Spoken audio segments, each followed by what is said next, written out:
Deck gangs were getting another group of planes ready. Reporter Kenneth Gale asked the ship's captain, John Bailing, how it happened. We don't know precisely what occurred, and a very searching and careful investigation has been started. However, it is clear that something caused one of the missiles to cook off on one of the airplanes. It's believed that it was a form of engine trouble with one of the jets being started, which resulted in a torch of flame and burning jet fuel being sprayed onto this particular missile, which then cooked off, flew up the deck, struck an aircraft ahead in the fuel tank, resulting in an immediate major explosion. The sequence of events after that is too complex, I think, for anyone to unravel. It was essentially a chain reaction of the bombs, the external fuel tanks, and the internal fuel tanks in the aircraft. Unfortunately, it took place in just such a manner as to destroy our nearest firefighting station. This caused us much trouble because we had to rig hoses from the forward part of the ship to fight these fires. That's the main element of how it got started. Now, it was put out by individual heroism on the part of the men. Some pilots in their planes ready for launch were trapped by the flames.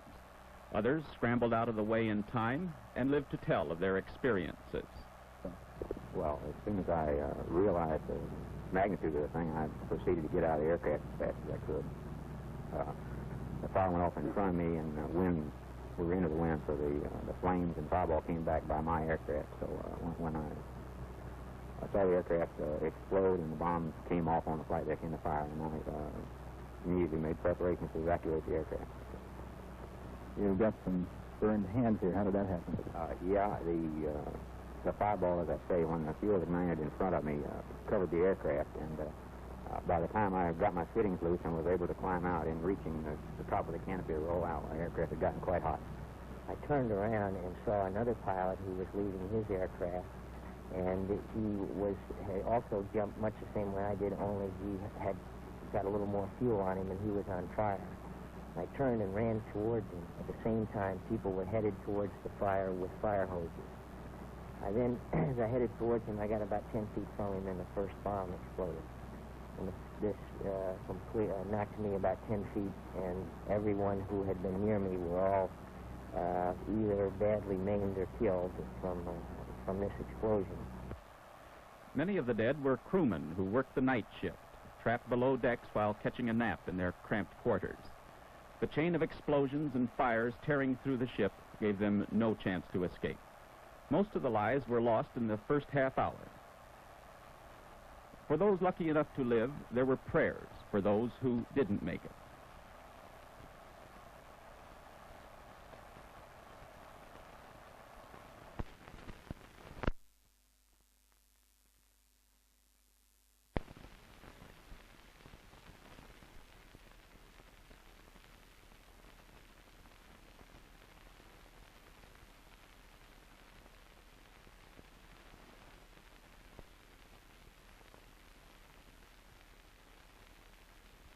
There was an explosion, a revolt by those who had nothing to lose, who have no stake in order. I'm not excusing.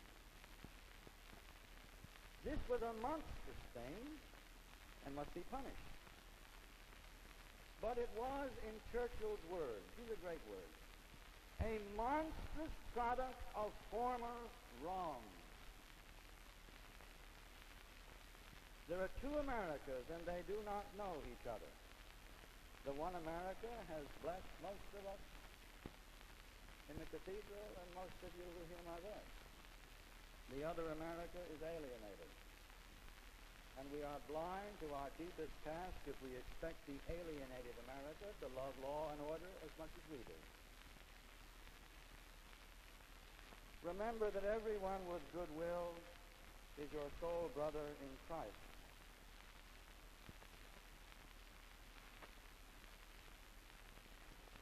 In our midst, we believed that housing was adequate. But at the same time, we knew that open housing was not practiced. Pray with me. In our midst, we believed we were building a new progressive city.